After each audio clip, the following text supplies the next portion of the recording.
Want to make a podcast? Spotify's got a platform that lets you make one super easily, then distribute it everywhere and earn even more money. All in one place, and it's for free. It's called Spotify for Podcasters, and here's how it works. Spotify for Podcasters lets you record and edit podcasts right from your phone or computer, so no matter what your setup looks like, you can start creating today. Then you can distribute your podcast to Spotify and everywhere else podcasts are heard. Video podcasts are also available on Spotify. With Spotify for Podcasters, you can earn money in a variety of ways, including ads and podcast subscriptions. Best of all, it's totally free with no catch. Ever since we discovered Spotify for Podcasters, we feel like having options like video podcasts, Q&A, and polls has let us be creative on a whole other level. I highly recommend you give it a try. So download Spotify for Podcasters app or go to www.spotify.com/podcasters to get started. Welcome back, X's and T podcast fans. It is Danny here, and we're back at it again with Worldwide. The exciting part is the guests that I have, we're in kind of the same organization. This person reached out to me, which I am so happy that she did because her story is wild and you are absolutely going to enjoy it. So I'm going ahead and introducing my guest, Jessica. Hi, Jessica. Hi, how are you? I'm good. How are you? I'm doing good. Good. So how did you find the X's and T podcast? So around the time that I was doing my research on leaving the business, I was, watching a lot of YouTube videos, and I had come across Zay and Melody, which I actually came across them while I was in the business, and I despise them because my upline told me to. I circled back and I was like, oh, hey, this is that couple. And I started watching their videos, and I went down a rabbit hole. I found their Facebook page and I had been following it. And then one day, it had been stagnant, and I just checked to see if anybody posted. And then one day, about a year ago, maybe, I saw that you posted on there, and I was like, oh, hey, what's this? And I clicked on it, and then that's how I came across this podcast.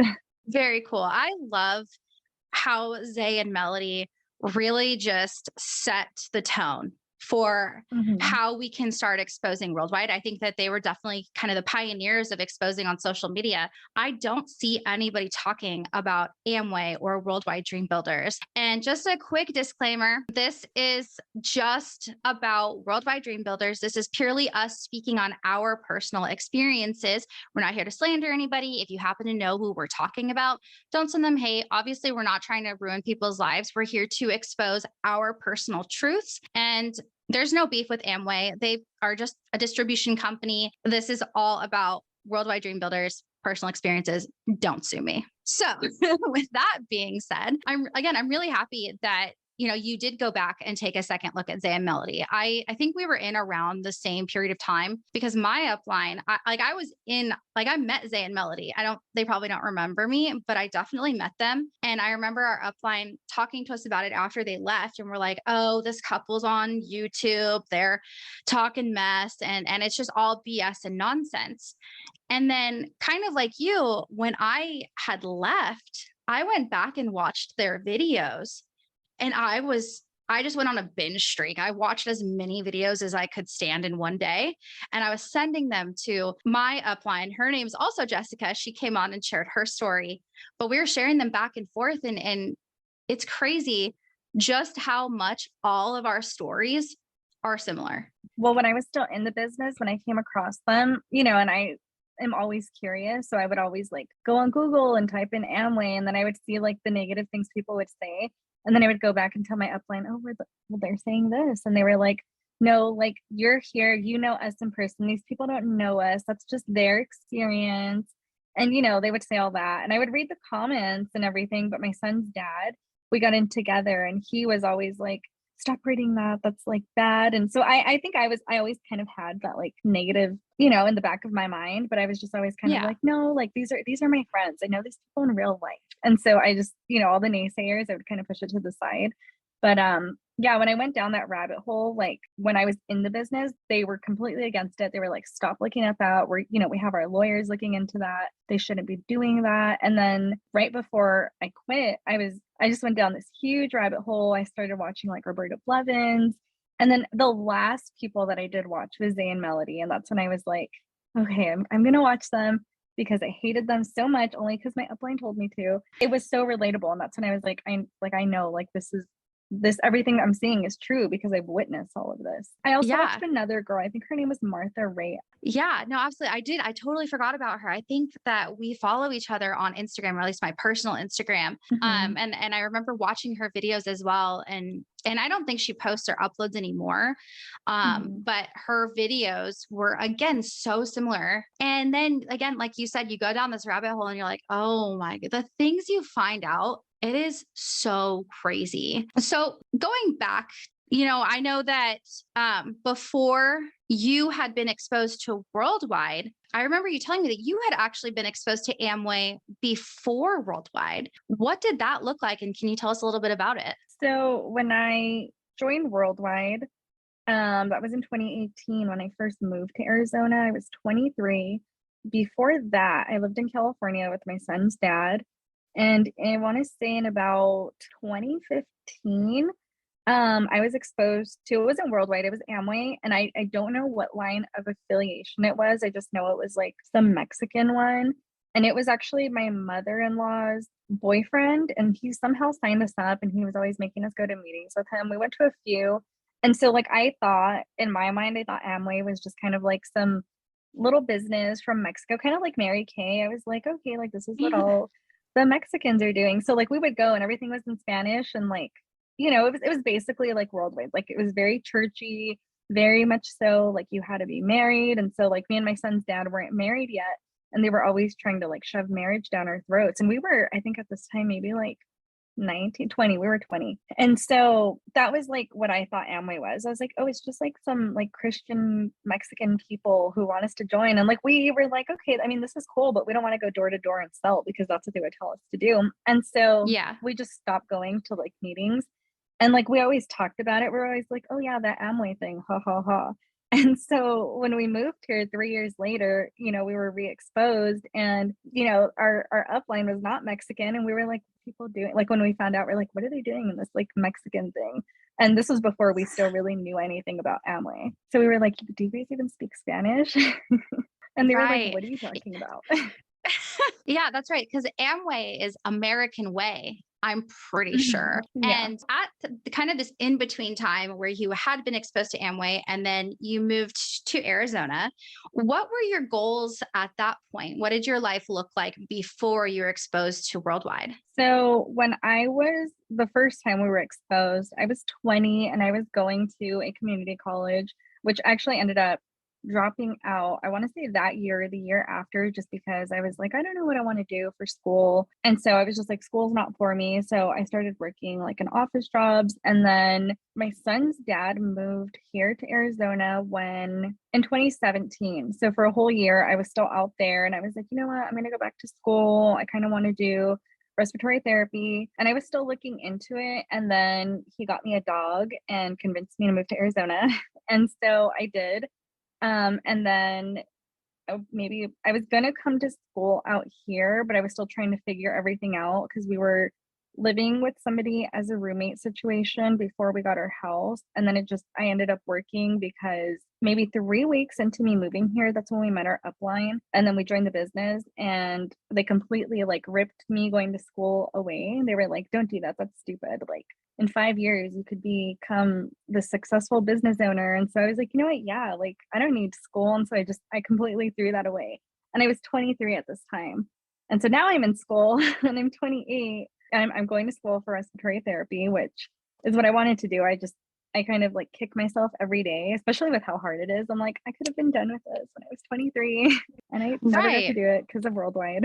In one of our previous episodes with Hope and Fisher makes a fantastic point. He says, be careful because you could lose your 20s to these people. Only being in Arizona for 3 weeks and then getting pulled in like almost immediately. That is shocking. And as far as the way that you met your upline, we had spoken about this and like the way that it happened, like what are the odds, honestly? So could you go into that a little bit? Yes. We were going to Louisiana, my son's dad and I, to visit his sister out there. And we were really excited about it. And since I had just moved here, I wasn't working yet. And I wasn't supposed to start working till I think it was like mid-April or the end of April. And so before I started working, we were like, yeah, let's go to Louisiana. And he was like, okay, we need extra cash. So he started doing Lyft it was his first day doing Lyft. He did like 6 or 7 rides and he was like, "You know what? I'm done." And like he was all over the valley at this point. And then I was like, "You know what? Just do one more. Like it's still pretty early on in the night." And he was like, "Okay, yeah, I'll do one more." And so he did. And that last ride that he did, he was in the East Valley and he just happened to pick up our upline. And, they started talking and I'm sure like he dropped the message and that's how, everything happened. I just remember that night he came home really excited. He was like, "Yeah, I met this guy. He's like this business owner. He does mortgage and all this stuff." And I was like, he was really excited. I was like, "Oh, that's good." Like, and he was talking about business opportunities. And to me, I was like, "Oh, okay, like he's gonna get you into like his mortgage company or, whatever. He owns this." And so I want to say this was a Thursday or Friday because it was on a Saturday when they went to, I guess, his like first meet and greet. They went to Starbucks and they talked and it was just both of them. And then when he came home, he still didn't even know what was going on. He was like, "Yeah, no, like he's a loan officer and he owns a business. And, he said that we can both get in. It's like a family thing." And I was like, "Oh, okay." And he was like, "And they're Christian." And at the time, we were super Christian. And so I was like, "Oh, okay, like these people sound like good people." And then I think it was the next day when they invited us to church with them, which I want to say might have been Easter, like 2 weeks before Easter. So we went to some church in Phoenix with them. And then I don't remember if we hung out with them after. Maybe we went to like Burger King or something. I don't know. And there still wasn't too much information given. And then it was maybe like the course of a few weeks, we had been going over to their house. And that's how they were slowly giving us, bite-sized information, as they say, until, that one day when he came out with 2 excesses and he was like, "Oh, hey, here, our upline, Henry, gets these in bulk." And that's when we looked at them and we looked at each other and we were like, I saw that it was Amway in the back. And at that time, my son's dad was like, "Is this Amway?" And they were like, "Well, what do you know about Amway?" And so that's how all of that happened. And this was the end of March. I was like, "Oh, okay, like these people are going to be good friends for us." And then once I found out it was Amway, that's when we had that whole, "Do you guys even speak Spanish?" Right. Right. Because at that point, you had your first vision of Amway, and it definitely was not what your first experience was. It's just okay. You told them to do one more, and that last person just happens to be the person who drops the message. And his name was Brent, correct? Yeah. Perfect. Oh, and also an additional disclaimer, all these names have been changed. Anybody that we talk about, this is not their actual name. So Brent was from Washington, right? Okay. Yeah. So from what I understand is all these people just have been continuing to move to Arizona, which is wild, but you ended up getting connected with a Washington-based line of sponsorship, right? Mm-hmm. That's so funny because we learned that we were kind of, like I mentioned before, worldwide cousins because the Washington couple, they would become your emeralds, right? Or they would be like your upper rubies. Yeah. So my Double Eagle Rubies, their direct sponsor, which I want to say they're now Emerald. I think they were your upline's direct sponsor also, or there might have been somebody in between. But yeah, basically like our upline uncle or something like that. Yes, yes. And I have referenced this this upline above this Washington couple I was talking about. I've mentioned him before because he's the one who that couple is the one who puts together Splash. They're like the old couple in the business. And their downline is an upline of Taylor, the club owner. We don't have pseudonyms for these folks. I feel like if you know, because he had wanted to be a teacher is what I remember about him. And then he learned how much a teacher would make in like their first couple of years. At least that's what I remember from his board plan. And then at some point he was selling water, right? Some sort of something like that. Yeah, I don't remember too much. Yeah. So the old couple, they were the ones who owned the chain of pharmacies. And then below them was that couple who he wanted to be a teacher and eventually he sold water. I remember seeing him speak. He was probably the third person that I had seen speak and everybody loved him. He was so cool. And so if you know who they are, you'll know who they are. With them having been in Washington, what was your connection with your upline at that point? I know your direct sponsor, Brent, he is in Arizona. Were his upline in Arizona too, or were they all in Washington still? So my direct sponsor is in Arizona and his direct sponsor is in Arizona.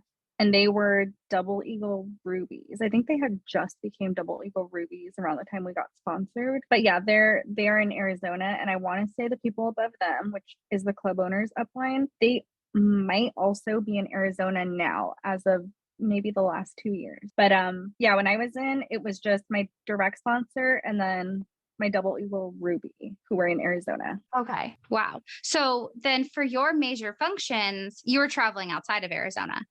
So for family reunion, we were going to Oregon. And then for FED and spring leadership, we were going to Vegas with the Vegas family out there. Okay. And with all of that, what were your obligations? So you find out this is Amway. Obviously, you guys were down with it.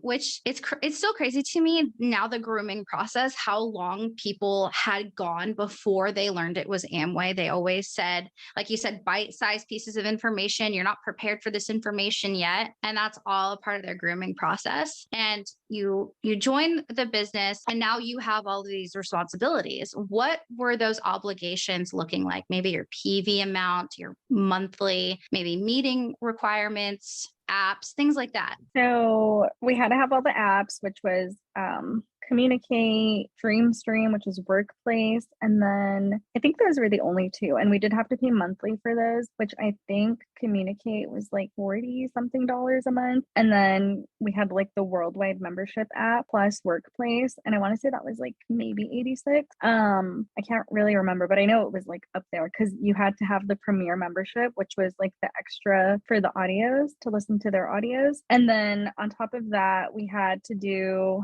since we were a couple, we weren't married yet at the time. And they kind of wanted to sponsor us separately, but I think because my direct sponsor, he didn't have any legs in Arizona. And I want to say he had one or two up in Washington. Since we were the only one, and we were young, 23, and we didn't really, I wasn't working yet, and my son's dad wasn't working too much. I think they might have, and I don't know if this actually happened. I'm just assuming because I've always heard that if you're not married, you get sponsored separately. And I think since our situation was a little unique, and I don't want to say they were desperate to sponsor somebody, but they probably were. And their upline was like, yeah, these people seem committed. I don't want to lose them. Let's just sponsor them together. So we got sponsored together as a couple. And so we were doing 300 PV every month. And we did that from, I want to say after 3 months, they always told us, they were like, fully commit. So the first 3 months we were maybe doing like 100 PV. And then after 3 months, and I always remember this, they were like, you guys need to fully commit. Like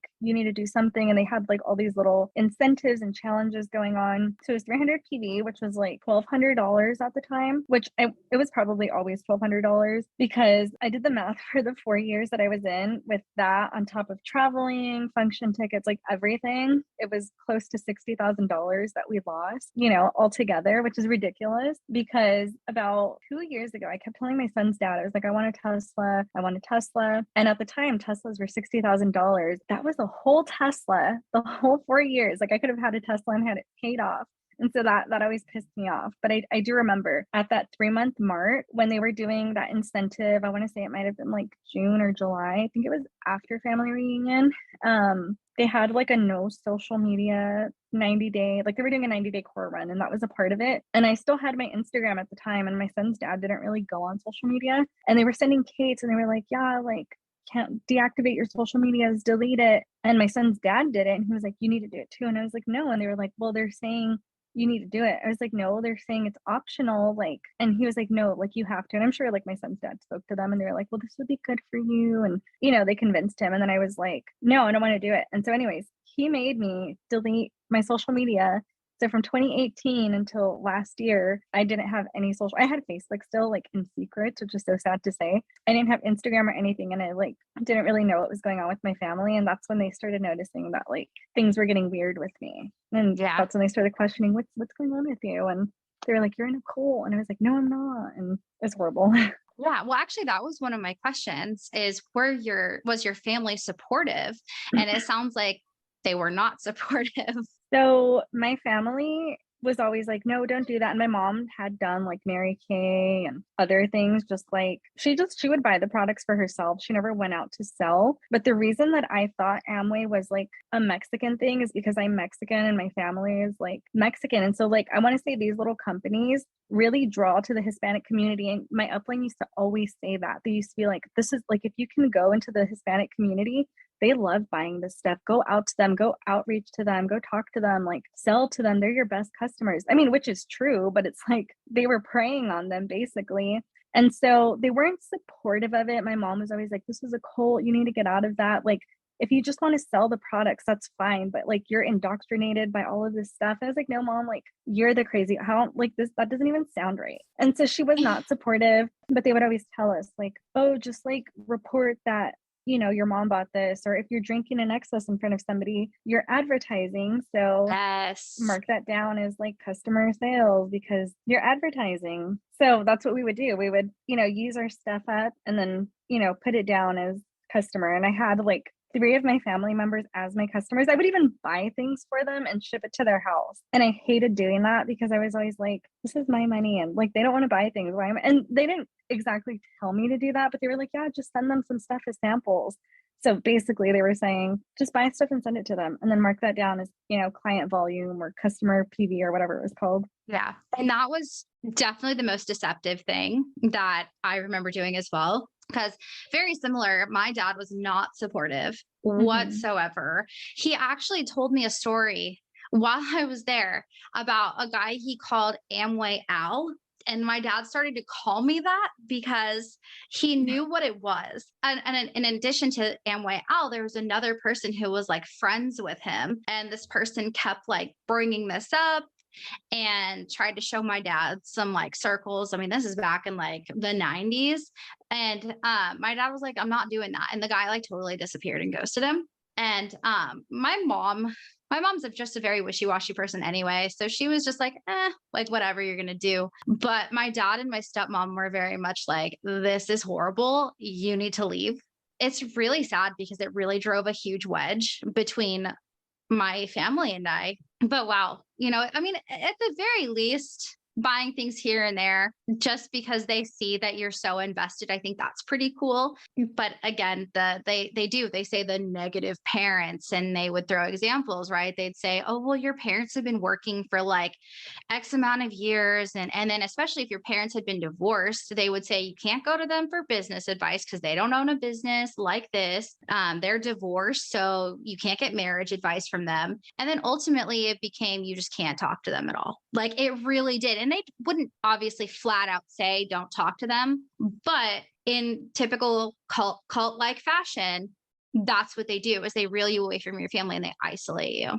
So a funny thing about that is 7 months in, I'm really close with my mom. Me and my mom are like best friends. And they were always saying things like, oh, like your mom's just always trying to tell you what to do. And it's like I've always been my mom's rebel child.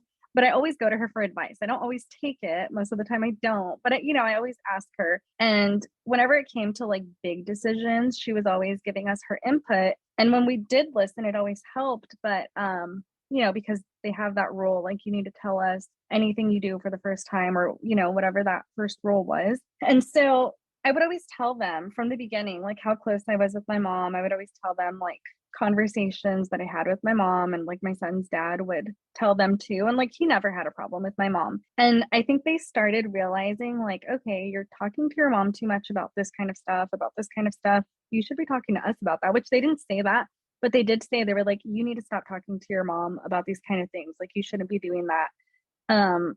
You shouldn't be asking your mom for this kind of advice. Like, where is your mom financially? And like stuff like that. And then they were like, you need to set up boundaries, which it was never anything that I had an issue with or my son's dad. Like certain things that I would tell her, they're like, no, you need to put up a boundary. And I was always like, but I don't have a problem with this. And they were like, well, it's not right that you do that. So you need to put one up. And they put that in my son's dad's head. And so anytime I would talk to my mom about anything, he started getting upset and he was like, you need to stop talking to her. And I was like, no, like she's my mom. I'm going to talk to her about the things that I've always talked to her about. And so my mom started noticing that, like we would be on the phone and we would be fighting. I'd be on FaceTime with my mom and she would get upset and she was like, oh, it's this cult that you're in. They're telling you to stop talking to me. And me and my mom, like every time we argue, we would probably argue for maybe an hour and then we would call each other back, like laughing. And so at this time, around this time, we got into an argument. We didn't talk for almost a week and it like killed me. And my son's dad saw like how much it hurt me. And this had gone on for maybe like 2 months, just going back and forth. And then he was finally like, you know what? I don't care if it's not a problem for you. It's not a problem for me. Like, this is just causing more problems, if anything.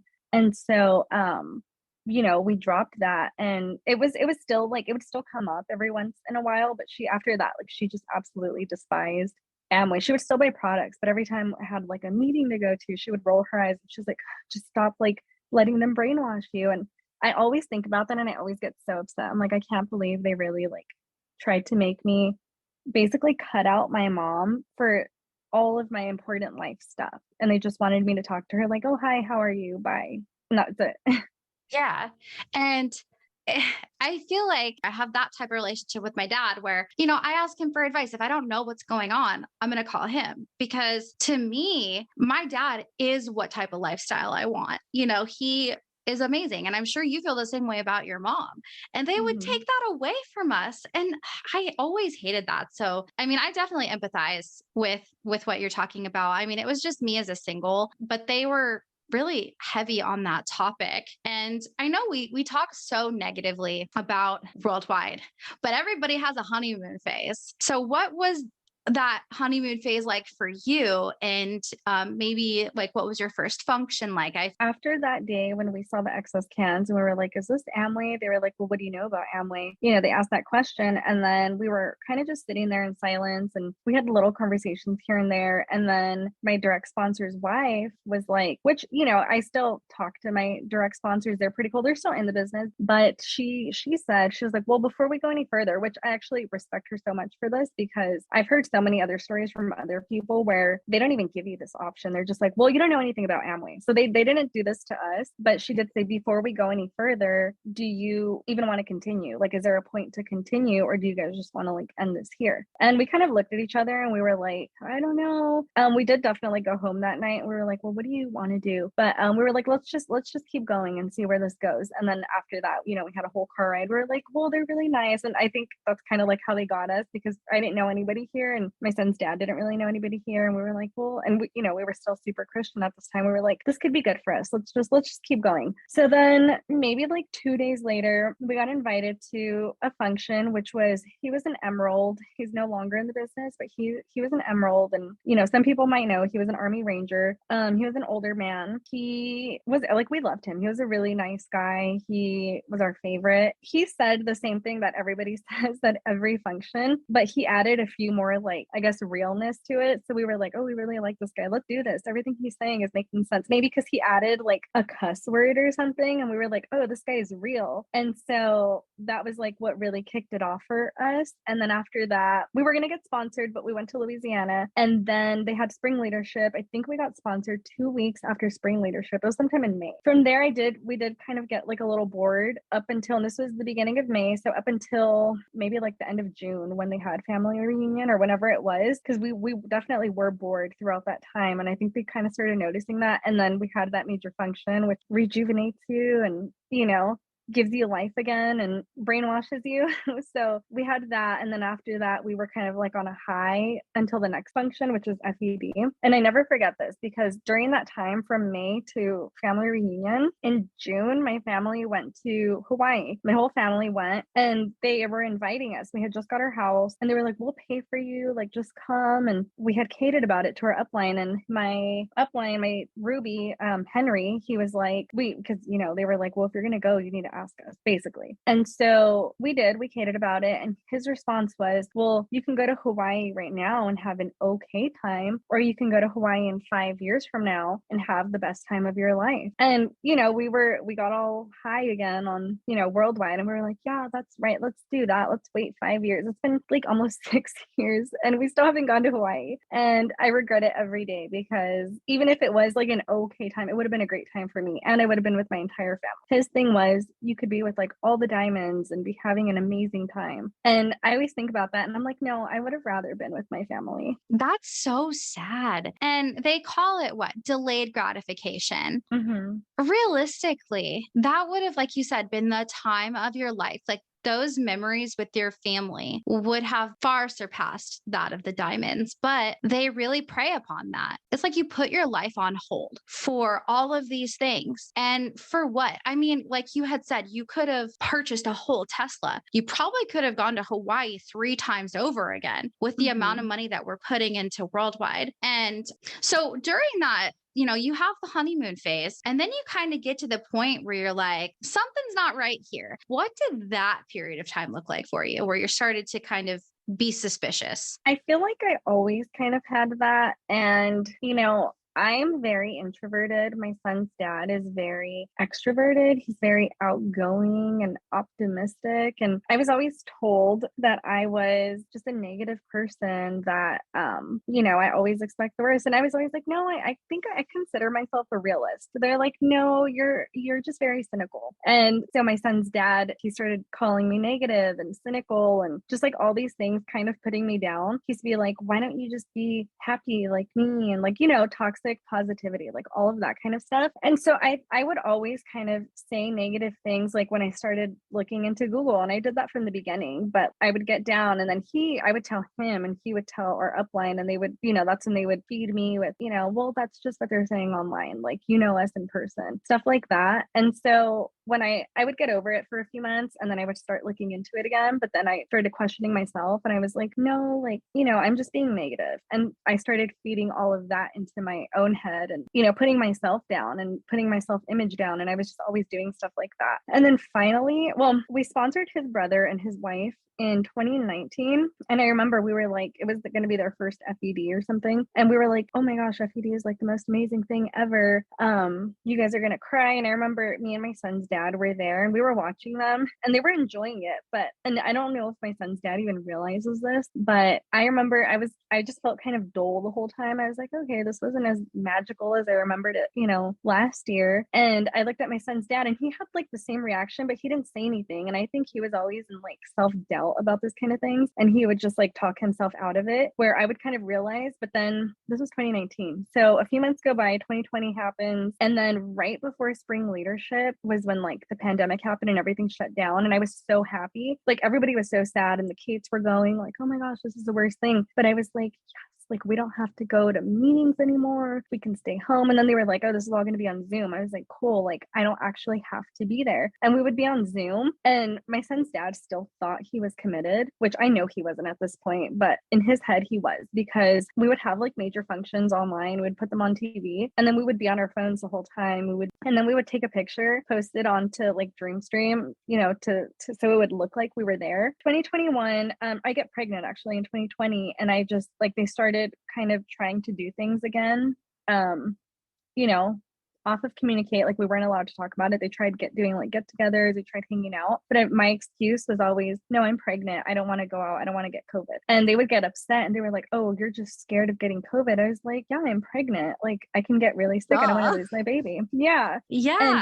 And I mean, I really was scared of getting it while I was pregnant, but they were always like, oh, you're just being negative, like you need to have a better outlook on this kind of stuff. And it was just I don't know, it was ridiculous to me, because I was like, no, this is going to be my excuse, and I really don't want to get COVID. And then 2021, I had my baby. I had postpartum depression, and then they started doing in-person meetings again, and I just refused to go. I went to one in 2020, which my son's dad was watching my son, and my son ended up falling over, and like he didn't really hit his head, but I was scared that he was, and I like went off on him. I was like, I'm never going to another meeting again. Don't even ask me. This was like October of 2021, and this was when I just really like was like, all because I went to this stupid meeting that I didn't even want to go to. And I had already told him that I didn't want to be a part of this anymore, but he didn't believe me. And then maybe like in December of 2021 was when I started, doing my research because of TikTok. I kept coming across like cult like videos. And there was this girl who lived on the East Coast who was in Worldwide, and she was a Ruby. And she did, make videos, but she was threatened with lawsuits and stuff. So she stopped and she deleted her whole TikTok. But that was kind of like what really like got me into looking into more things. And that's when I was like, I'm going to go on YouTube. I'm going to look at these people. And then I was watching Boy Meets World one day,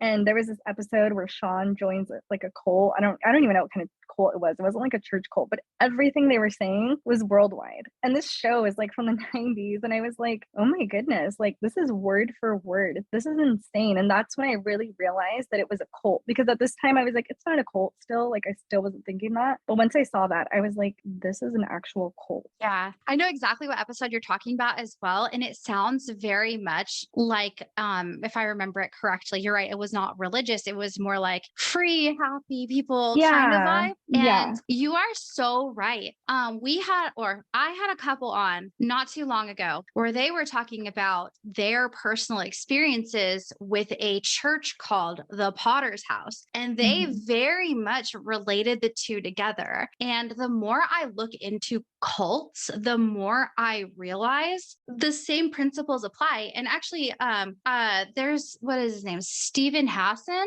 the bite model, that reading that was intense because I'm looking at all of it. And there's things like they will, sleep deprivation, they'll take you away from your family, and they'll control your food. Those are just 3 examples of things that they did, like at major functions. Don't buy the food that they offer there because it's going to give you no energy and it's out of budget. Don't have food delivered. And you can't bring in food. Like we'd have to find creative ways the longer I was in the business to sneak in food. And by that time, you've been sitting for hours and you've been listening to the same damn talk. And then you're just so depleted that you need to thrive off of the energy that they're giving you. I feel like most cults, actually, all of them have all of those characteristics. But I kind of want to go back to something that you had said that really just kind of resonated with me. And I'm so curious about it. So this was still during lockdown,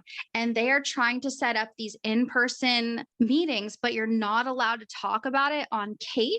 So there was a lot of things that, because I think it was around that time that they were also like, okay, you're not allowed to record, because I think that was around the time Zay and Melody had gotten a recording, and I don't even know if they were the reason. I'm pretty sure they were, but they posted a recording on YouTube, and I know YouTube took it down, and they were like, recording's not allowed anymore. So this was right before shutdowns, and they were like, we're making a lot of changes, and then the lockdowns happened, and there was a lot of things they were telling us. They're like, we're not allowed to record. This isn't going. You can't report this on Kate. Like you guys can talk about it over a phone call or like a text message, but no recording of this, because this is like because of the lockdowns. This is basically like illegal. We don't want to get in trouble with it because they're like, we're a business, so we're gonna get in trouble. And so we didn't go to a lot of the meetings just because not meetings, but like the get-togethers, the gatherings, because we didn't want to. We were like, well, I didn't want to, and I convinced my son's dad. I was like, no, I'm pregnant. We're not doing this. We did go to one, and I was really, really upset about it. And it was with our mutual Emerald upline, because he came to Arizona when I was pregnant, and they were all there, and I was just so uncomfortable. And it was at Henry's house, and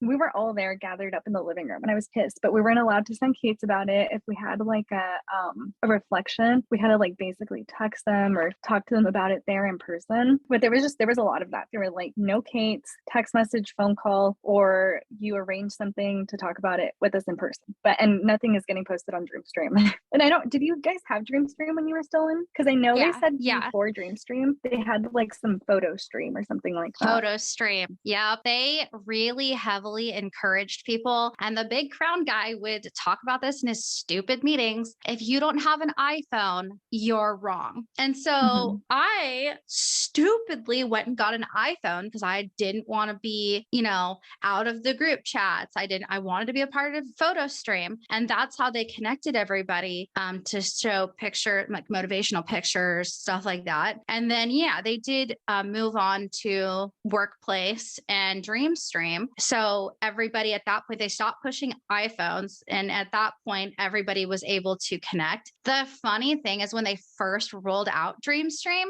there was a lot of cross-lining. People were like following each other. So DreamStream was a disaster when it first came out. I'm sure by now they've perfected it. So about DreamStream, I know like in 2020, like I want to say kind of cleaned it up. Like you weren't allowed to, I mean, you could still look up other people, but you weren't allowed to follow them. And if they were, because before when they would quit their account, which they deactivated, it didn't say that anymore. Either that or it just completely like it deleted their whole account. And then today, I have an inside source, kind of. It's not that reliable, but she was able to log into DreamStream, and she said, she's like, I don't even think they're using it anymore. She was like, it looks like it hasn't been, like it's not even active. Nobody's posting on it. She was like, they must have either moved somewhere else or they're just completely not allowed to use it anymore, because I know around that time they were really like, I guess, picking up on a lot of, they're like, you're not allowed to post cars, you're not allowed to post, you know, motivational pictures. Like if this car isn't yours, because it's giving the wrong idea that you guys are saying you're going to buy this. And I remember they were always saying like, we have to lower these numbers because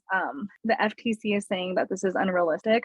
So they would say this is unrealistic on the book, on paper, and we're saying this to you because we legally have to. They were like, but off the book, and they would say this at every like function, and they were like, off the books, they were like, just based off of myself or like whoever, they were like, this is what I make. These other numbers are chum numbers. Or they would be like, yeah, you can make 100,000 if you suck. That's what they would say. So those if you suck numbers were what the FTC had to report. That's crazy. They really would. I think that a lot of these rules got a lot stricter as I left. And I think that Zay and Melody had definitely had something to do with it. And I think the more that people started to talk about the fact that they were telling us, buy the stuff yourself. If, like you said, show it to somebody else, you're advertising. So then you can report that as customer volume. They would say, sell it to your grandma, sell it to your mom, sell it to your fish. It doesn't matter. Like just put it in there. And now, and I think you're the one who told me this, or somebody did. I think it was you, but that now that they have to have customer accounts. So what did that look like? So I had like 3 or 4 customer like separate accounts that I made,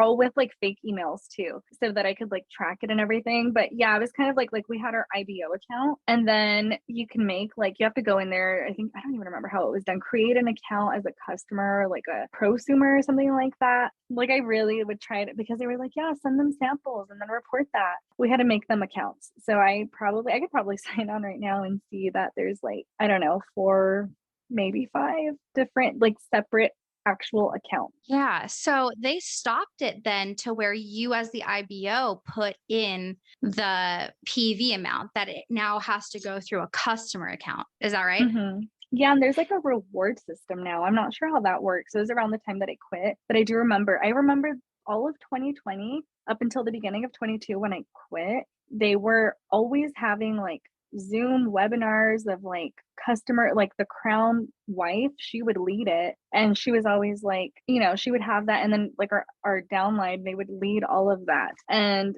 they would have people on there just like talking about products, and it was the boringest thing, but they were always like, you guys need to be there, this is a part of our 90-day core run, and just like all this stuff. And I think they ended up having Splash, but it wasn't Splash in person. It was like a Zoom kind of thing, and it was just like a field day on Zoom. It sounded like the lamest thing. We didn't qualify, but I remember it was like, so it was basically just all of the upline talking, so just like another function. That's so jank. The way that COVID really, I think COVID, it sounds like exposed things, because now they're talking about like retail volume and how you have to start selling it. But then like hush, hush, they're being like, nah, create your own customer account, right? Is that stuff that they were saying? Gosh. And that's, again, you're like, it's so deceptive. You're talking about having in-person meetings during this point in time when nobody knew about this virus. There was no vaccination. There was no way of knowing just how serious this was. And I mean, of course, now things are different. We have like ways to treat COVID, and we have vaccinations, and we have, so much more knowledge about it. But when you're talking about something really unknown, and especially you and your friend being pregnant and being exposed to these people, that's ridiculous. And the fact that they pushed that narrative under the radar even is so dangerous, because they don't know. I mean, you'd think they would know, but their downline is all different walks of life of people. I mean, people who probably have asthma, people who probably have underlying conditions and pregnancy. And yet they totally pushed all that aside, did not care. And were like, you're not all in if you're not showing up in person. So one of the big things that like really pissed me off was when I was still in, I was super, super, super conservative, like my son's dad and I, super conservative. And so like, it was really hard for me to agree with a lot of the things they said. And I always remember this because in 2020 was when I turned 25 and, you know, my brain fully developed, my frontal lobe was developed. And I just had so many like changes to the way, like my mentality was just so different. I thought it was because I was pregnant. I was like, oh, this is the pregnancy hormones. I'm going to get over them. And then I had my son and I was like, oh no, this is just like postpartum depression. And then I realized I was like, no, my brain fully developed and I didn't think the same way that I did when I was still like, I guess, all in. I remember during this time, they were talking about censorship. Like a lot of the censorship was going on like with YouTube, like censoring conservatives. And I remember that used to like really piss me off. I used to be like, oh my gosh, like I can't believe they're censoring these people. Like what about freedom of speech? Like people are allowed to have their opinions, which I still fully like stand by. People are allowed to have their opinions. People shouldn't be silenced. And you know, that was always like a thing with my upline. They were like, yeah, no, that's BS. Like that's not okay. And then around the same time, I want to say that's when Zay and Melody were really like, you know, lighting a fire under Worldwide. And they started really cracking down on censorship. And they were like, big changes are coming, big changes are coming. And they were like, we're cleaning up the internet, we're doing all of this stuff. And that's when they removed basically all of like the blogs, all of like the anti-MLM stuff. And at first I was like, oh yeah, no, like this is so good. I'm glad they're cleaning up all the negativity, all the lies and stuff. And then I want to say this might have been the end of 2019 because by mid 2020, I remember I was just watching all of this and I was like, how is that okay? I was like, how is it okay that we say, you know, hushing conservatives up is not okay, but then like other people who want to have their opinion based off of their experience, based off of what, you know, they've experienced in Worldwide, they're just deleting it off the internet and making it look like none of that ever happened. And I was always like, this is very contradictory. Like, you guys are hypocrites, because it was my entire upline who would always be like, yeah, no, like the censorship is BS. But when it came to Worldwide, censorship was okay. They were like, oh yeah, no, this is fine. We're just cleaning up lies, which is, you know, what the other side would say about conservatives. And it was like, no, like these are people's experiences, their opinions. Like, it's not a lie. You guys just don't like it. And so that was something that always bothered me, because I was like, you guys are the biggest hypocrites. How are you going to delete all of this and then, you know, talk all this crap about this other stuff? Yeah. I love the way that you put it, that they're trying to clean up the internet. And another thing from that bite model is controlling information. So not only are they trying to control what's online, I remember being in a major function. I can't for the life of me remember which one it was, but it was when I'm going to try to figure out a way to best describe it. But he's basically like the big tech guy. He married a diamond who was single, if that's maybe ringing a bell, but he created websites for all the diamonds. And he sat there and told us, hey, get on your phone right now, give this website traffic. So that way, when people Google their names, that's what comes up first and not Reddit posts or blogs or now podcasts, things like that. And not only do they have that, but they're also controlling the input that you have. They're telling you to get off social media. They're telling you, like, one of their biggest things was people are getting rid of their TVs so they're not distracted, but they're also giving you a whole list of books. And you have to read those specific books for them to count towards core. We've gone over core before, change your remain employed, 7 steps. You have to do them every single day to qualify for whatever. And these books that they're pushing, some are great. They're like, I will always say that How to Win Friends and Influence People, fantastic book, one of my favorites. But then you have books like the one we talked about before, Love and Respect. And that's the information that they want you to have. And that's all that they're doing. They're censoring out everything else. And that's a huge part of the brainwashing aspect. Yeah, that. And then all of the audios, like I used to listen to a bunch of podcasts, and it's so sad because today as a student, I have all of my prereqs are online. So all of my gen eds, they're just online, and we have to like introduce ourselves. And it's so sad because it'll always say like, introduce yourself, tell us a little bit about yourself, and like all this stuff. And I'm just kind of like, I don't really do anything. Like I have a son, I go to school, I go to the gym, but other than that, like what have I really done the last 4 years? I'm like, because I used to love like doing things. I always wanted to go camping. I always wanted to do so many things and I couldn't because I was in Worldwide. Like I haven't even, and this is so sad. I've been here for, 5 years and I haven't even really explored Arizona. Like I've literally just been confined to the valley. And then after I quit, like I had my son, so I couldn't really go out. And then I started school. So like all of my time is there and then at the gym and then with my son. But like definitely once I'm done, I'm going to explore. But I always think about it and I get so upset because I'm like, so many things I could have done that I didn't get to do because my upline didn't allow me to. And they always say, you were allowed to. It's not that we didn't let you, but I mean, you were basically asking for permission. Like they were like, well, don't do this. Like, does it make sense? Is it duplicatable? I don't know. That's not really, they would say things like that and basically guilt you. It was like very narcissistic. And that's how they would control you. I used to listen to podcasts, like a bunch of them. And then they were like, that's awesome. Now you could listen to our podcast. And so I did. That's all I would listen to is Worldwide audios, listen, read the books and eat the bars and do all of that. And it was just so sad. There was a point in time where we were just so broke because we were putting all of our money into the business and they were always shoving marriage down our throat too, which we're getting divorced now. But I always say if we didn't get into the business, we probably would have broken up a lot sooner. And I feel like they really groomed us into getting married. And then they just made us like more toxic towards each other because I wasn't really allowed to have a voice. And they basically just normalized everything that he was doing, all of his toxicities. Like they were like, that's fine. That's normal. You need to learn how to be like an obedient wife. You need to learn how to respect him, stuff like that. And oh my gosh, when I listened to your podcast with Hope about that book, I was just like, especially like with all of the stuff that their worldwide pastor would do, that stuff would get thrown in my face all the time. And I want to say that's another thing that really made me resent Worldwide, like later on, once my brain fully developed. Yeah.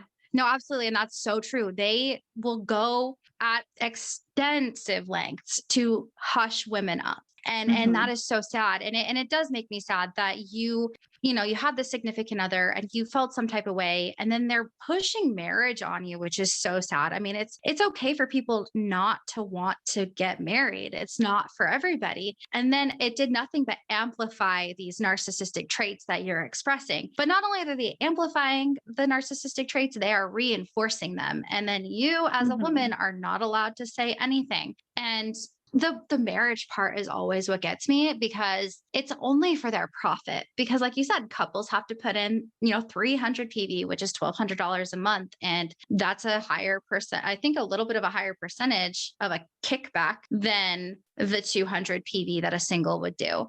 And even other organizations were doing 150, like they'd be 100 personal volume, 50 retail volume. And it's crazy.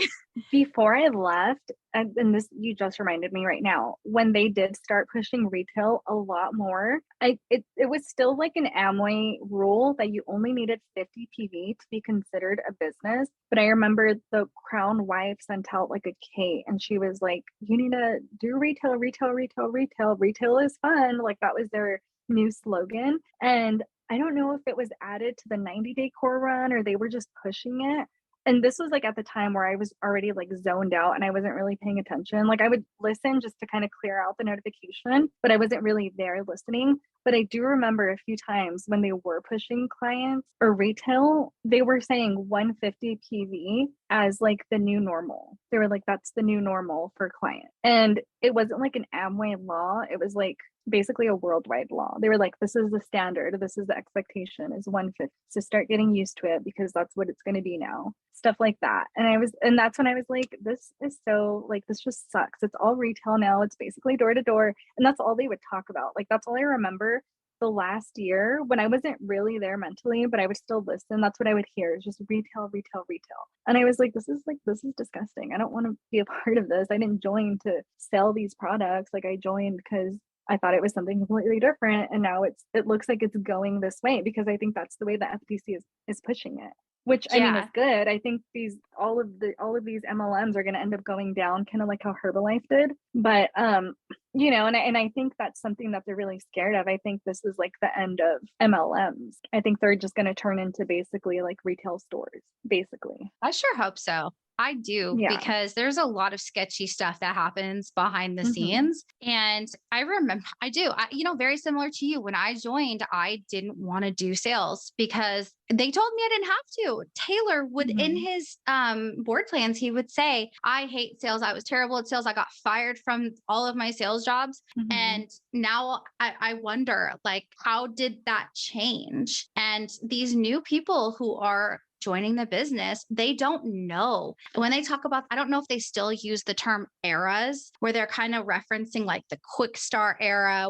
And they think they talk about like stack it deep and sell it cheap kind of thing as well. And they, when Dreamstream was around, they just called it the eras. And so now when you have these new people coming in, they have no clue what we went through in 2018, 2019, 2020. And of course, Upline's not going to tell them. And that's why I think this podcast and these kinds of stories are so important, because had I known obviously, when you're in too deep, you're in too deep. But I think if people have at least the opportunity to hear, this is like the whole transition that it's made, whatever they're doing now is going to change again. And I really just wish I would have known a lot more before I joined and chose to give up my life for 3 years and lose $30,000.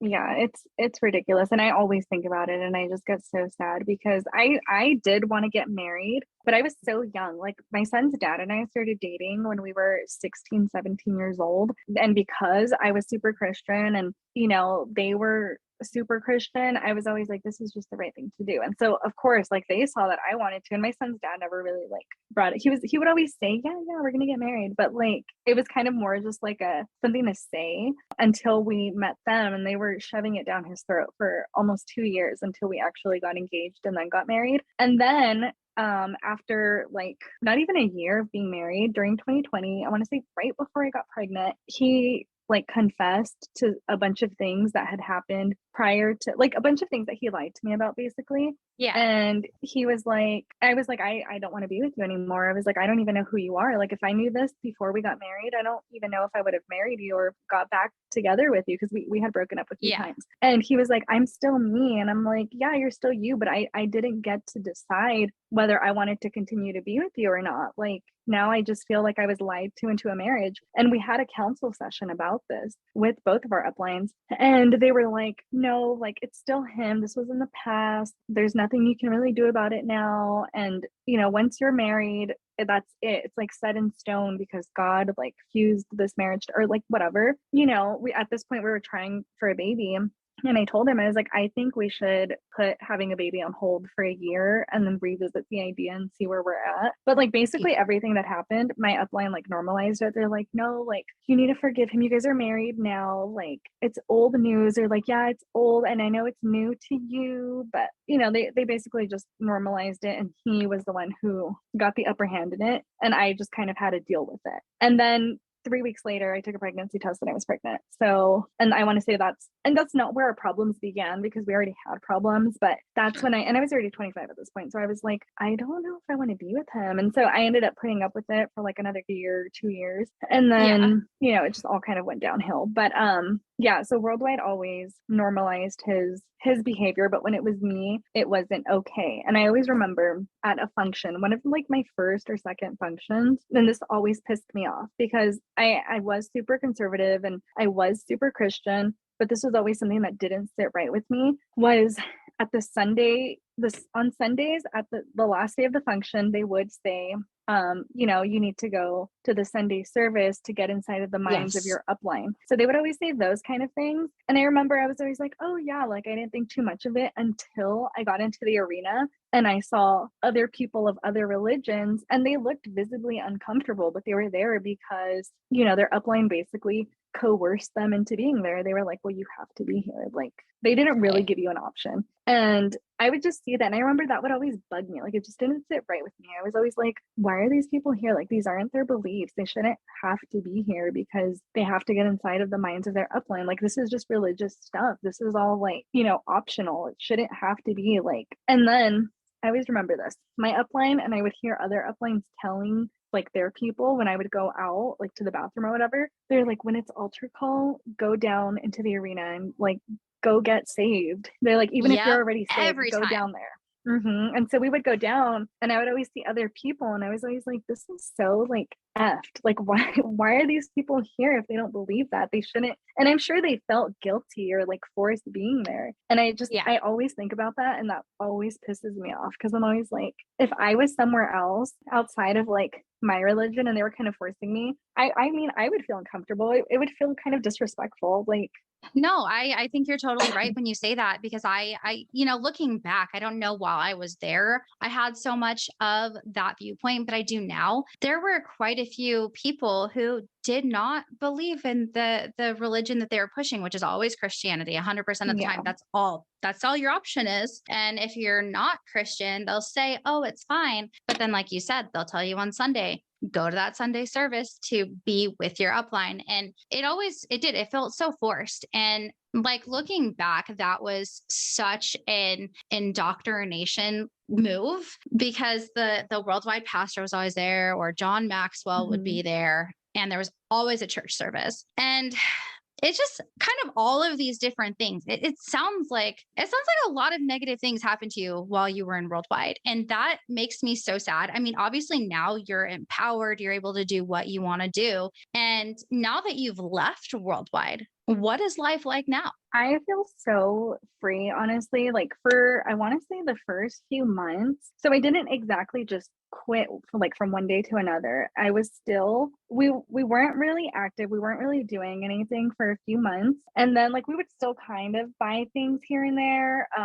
We were still kind of like talking to our upline. I want to say we talked to them a little bit more now than we did a year ago. But it was about a year ago, or actually a little over a year ago, like January to March. And that was the last time I saw my upline. I saw them again recently, but while still in the business, I went over to their house to kind of talk to them. And I was going to tell them that I wanted to quit, but I just couldn't tell them. So I kind of ghosted them, which was kind of, shitty. But, I spoke to them and I kind of wanted to cry because they're really good people. It's their upline, Henry and Candy, that I kind of got like really negative vibes from towards the end, and other people who have left that I've spoken to had like the same experience with them. And so, I spoke with my direct upline and I kind of just like, I took my son over and it was just us two and we were just there kind of talking. I wasn't really doing that's around this time I was doing a lot of research, but after that, like, and I had already started buying other products and stuff. So at first I felt really guilty about it. And it did take me a while to like feel not guilty about just laying down on the couch, just hanging out watching TV, or, just laying down in silence or whatever. Yes. That was a really hard thing for me to do now. But at first, like buying anything that was brand X, I felt so guilty. I was like, I feel like they're watching me. I can't buy this. And one of my friends had the same like reaction, like when me and her reconnected. And I told her, I was like, oh, it's a cult. She was like, no, it's not a cult. And then like I showed her everything and we got connected with a few other Crossline. And she was like, oh my gosh, it's a cult. And like she would call me, like one time she called me, she was at Sam's Club and she was crying, but she was like, it's tears of joy. She was like, I'm buying, I think it was like Body Armors or something, the drinks. And she was like, and like I almost put them back because I felt like I wasn't allowed to buy them. She's like, and then I realized I don't have like a boss anymore. She was like, I can buy whatever I want. And I was like, yeah, I remember when I had that first, realization that I could just buy whatever I want without feeling guilty about it, without being told you need to support your business, that's brand X, those kind of things. And so it felt really good. And I remember every time I would go over to my upline's house, they would have a bunch of like brand X stuff. And they were like, oh, we just bought those real quick because we were running out of like our Ditto stuff. And I was like, okay, like I never believed it, but it was just always so funny because it's like, again, it's like that deer in the headlights look, like, oh, you got caught. And I'm sure everybody in Worldwide does that, but they don't tell you they do that because they don't want to look bad. And so life is getting better now. I'm still, going through the divorce and all of that. And we're trying to get along as good as we can. And I always say this is the worst thing that I can tell people, but I always tell my younger friends, I'm like, please don't even consider marriage until after you're 25 when your brain is fully developed. Yeah, I'm like, don't do it before because you won't even know, like you're going to wake up at 25 and probably not even want to be married. Yeah. And so unfortunately, like I said, I do feel like a lot of my life without having a child was taken away from me. Like I didn't really get to, I was kind of forced to grow up by getting married, by going to business meetings, not going out and enjoying myself. You know, most of my, from 23 to 25, 26, I was in meetings the entire time and I didn't get to have any kind of fun. And now I'm in school, which I love. Like they were always so against school. So I'm going to school for respiratory therapist, which is basically dealing with everything cardiopulmonary and like the airway. I'm so happy to hear that you have decided to follow your dreams. And I know it's hard when you like get to the end of your 20s and you're just like, where did it go? But you still like, you're going to grow into your 30s. But you have a whole nother decade where you get to reinvent yourself. And that's something that I hope people realize as well. What are some last final thoughts that you'd like to share? And what do you want other people to know? Honestly, one of the biggest things is just don't get into an MLM. I mean, I know people are going to do it because you know, you're not going to learn unless you get into it yourself, but it's like really do your research. And regardless of what they say, when they're like, listen to us, we're here. Don't listen to, you know, Big Booty Juicy 69 on, you know, the chat rooms or whatever. That's what they would always say. Yep. And it was like, if I would have listened to all of the things I read, which mind you, I agreed with like most of the things I would see on these blogs before they were taken down, or like even the YouTube videos, they were like, those are just naysayers. You're really going to listen. They don't even have their real name. And it's like, well, yeah, because you guys threatened to sue people. This is like the Church of Scientology, you know, like people aren't allowed to speak what they feel or their experience without you guys threatening to sue them. And that's why a lot of, you know, anti-MLMers, like a lot of them do get hushed. They get silenced. And like a few of the people that I used to watch, they're no longer on, all of their stuff is gone because, you know, the organization's taken down. And it's like, just really do your research, honestly, because this is it's literally 1% of people will make it to the top and the rest they're just there wasting money. I lost $60,000 and I didn't have to. Yeah. And it's just so sad because good point. Yeah, because there was so much more like I could have done with them, and I could have got a Tesla, I could have went on vacations, I could have gone traveling, like I could have done so much with that. But instead, it all just went to nothing. And all the people like my uplines who are still who still preach this business, they don't really have anything to show for it. They're just in because of their relationships, basically. You know, it's almost like chains being broken. Like I was captive by all of this stuff, you know, financially, emotionally, mentally. And I feel like I'm my own person now, especially that I was so young. Like, I'm not sure how people are when they're over 30, over 25 joining an MLM. And I imagine that those people are just in a low place in their life.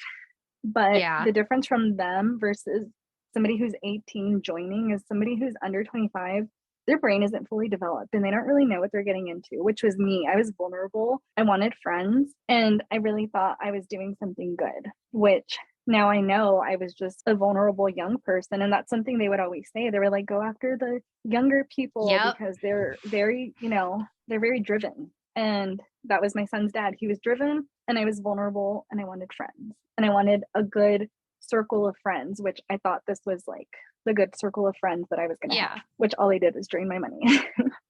Yeah, no, that's a really good point. And like you said, you know, people are going to join MLMs. I mean, realistically, we can warn them. That's about all that we can do.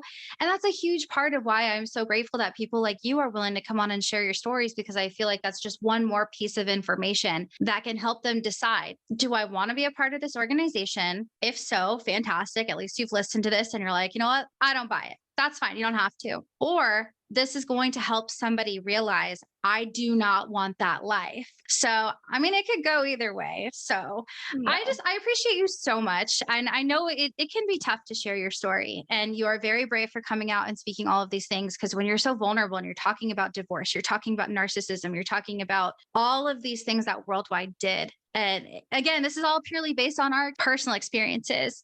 So with that said, thank you so much for coming and sharing your story and being a part of this podcast that I really hope makes a difference one day. Thank you for having me. And thank you for doing all of this. Like I always think about it and I'm like, this would be really interesting and really cool and fun to do. But I'm like, I know I personally wouldn't commit to it just because I'm very like, after Worldwide, I just mentally like, I don't commit to things other than school. Like, and I'm like, the fact that you're doing this is just, it's really cool. And I like people like you, like all the anti-MLM community. I'm just always like, wow, like all the research and, you know, what you put into it is amazing, especially for other people. Like you have to have a really good heart to want to save other people from doing this. And the fact that you're like committed to this and helping other people, like I've tried to tell like family members and I'm like, just listen to this, just listen to this. And some of them have like who are joining different ones and they are. And I'm like, just listen to this, listen to this. And they're like, you know what, this makes sense. And then other ones are like, no, I know what I'm doing. Like they remind me of me years ago. Yeah. That means a world, like just to hear that. And, you know, I think, like I said, my biggest goal is to just share life experiences. And if it helps even just one person, thank goodness that happened. Because, you know, whether it's domestic violence, toxic relationships, or MLMs, we didn't go through that for nothing. There's no way we did because, you know, we did. We can't take it back, but we can make a difference with it. So thank you again. I really appreciate it. For anybody listening, if you're not following on Instagram, you're missing out. And that is at @XsandT_podcast. Same with TikTok at @XsandT_podcast. You can find us here on Spotify, Apple Music, posting on Tuesdays and Fridays, especially now that I'm back from vacation. So we will see everybody later. Thank you guys.